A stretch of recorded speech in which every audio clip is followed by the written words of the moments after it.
Hurricane Irma into Category 5, and Florida dangerous. Hurricane Irma, fresh on the heels of Hurricane Harvey, strengthened early Tuesday into a Category 5 storm with maximum winds of 175 miles per hour, as Florida started to prepare for its potential landfall over the weekend.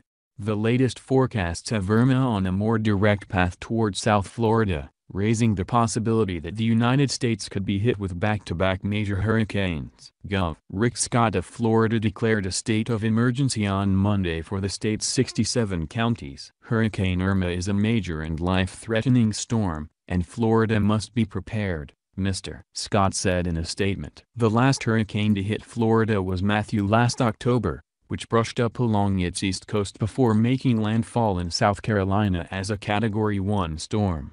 Mr. Scott said on Twitter that he had discussed the storm on Monday with President Trump, who offered the full resources of the federal government as Floridians prepare for Hurricane Irma. Coast Guard crew members and helicopters that assisted in rescue missions in southeast Texas for Hurricane Harvey were also starting to return to their home stations, including Florida, to prepare for Irma, a Coast Guard spokesman said.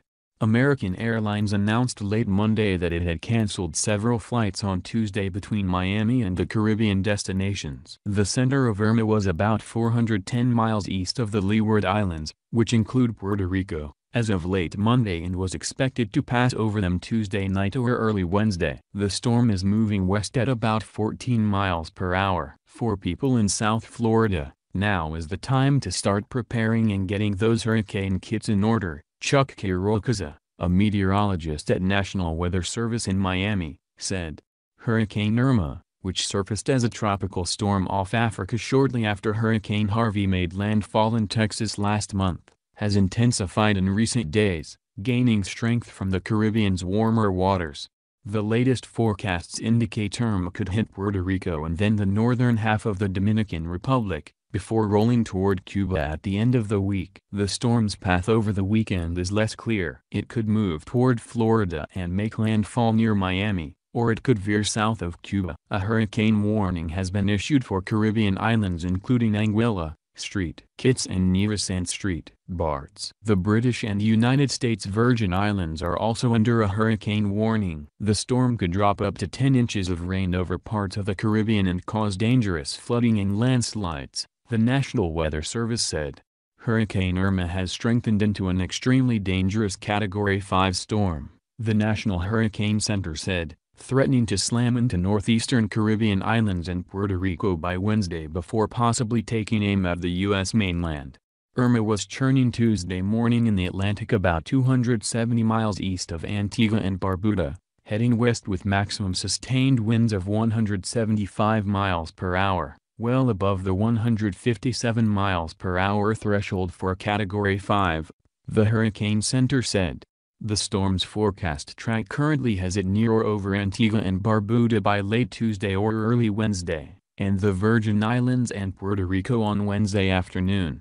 Some fluctuations in intensity are likely during the next day or two, but Irma is forecast to remain a powerful Category 4 or 5 hurricane during the next couple of days, the center said.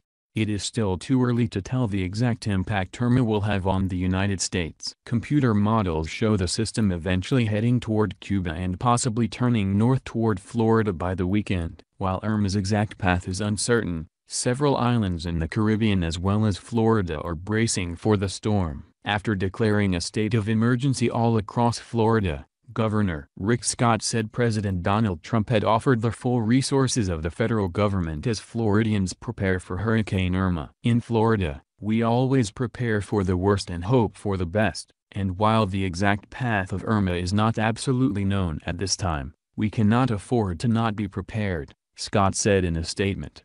Puerto Rico. Hundreds of people rushed to the stores, emptying shelves of food and drinking water just as Puerto Rico Gov. Ricardo Rossello declared a state of emergency and activated the National Guard on Monday. For hours, people also lined up outside hardware stores hoping to get plywood, batteries and power generators. If Irma knocks out power, Puerto Ricans said they are worried it would take weeks or months before the power is restored. Power, is something absolutely necessary, especially due to Puerto Rico's weather. "We need to have the AC or a fan on all night," a woman told CNN affiliate WAPA. Last month, the director of Puerto Rico's power utility, Ricardo Ramos Rodriguez, said several factors have made the island's electric system vulnerable and fragile, WAPA reported. One of those factors is the shortage of employees. Many workers recently retired or left their jobs for better prospects in the U.S. mainland, Ramos Rodriguez said. Public schools and officials at the University of Puerto Rico campuses have canceled classes, and many businesses remain closed. Puerto Rico and a string of Caribbean islands are under hurricane warnings, including Antigua and Barbuda, the British and U.S. Virgin Islands, Anguilla, Montserrat, St. Kitts, Nevis, Sal, St. Eustatius, St. Martin, St. Martin, and St. Barts. The Hurricane Center said. Read, Hurricane Irma could be next weather disaster. The warnings are usually issued to areas that are expected to eventually experience hurricane-force winds, at least 74 miles per hour, with the expectation that they would get tropical storm-force winds of at least 39 miles per hour about 36 hours after the alert goes into effect. Make a U-turn and die in the ocean, Irma. The Caribbean islands don't need more problems. Twitter user MujerTropical wrote about the storm. Better safe than sorry. By the weekend, it's possible that Irma could start heading to eastern Florida and also farther up the east coast, CNN meteorologist and weather anchor Pedram Javahari said. Everyone wants to see this at least meander away from the United States. The strength, the positioning, the timing of the troughs coming into the eastern coastline will dictate exactly where Irma ends up, Javahari said.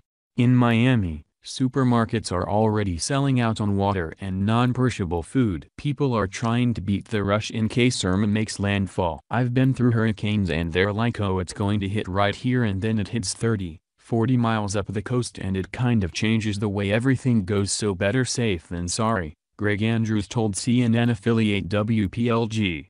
Irma is a classic Cape Verde hurricane, meaning it formed in the far eastern Atlantic, near the Cape Verde Islands, now known as the Cabo Verde Islands, before tracking all the way across the Atlantic, CNN meteorologist Brandon Miller said.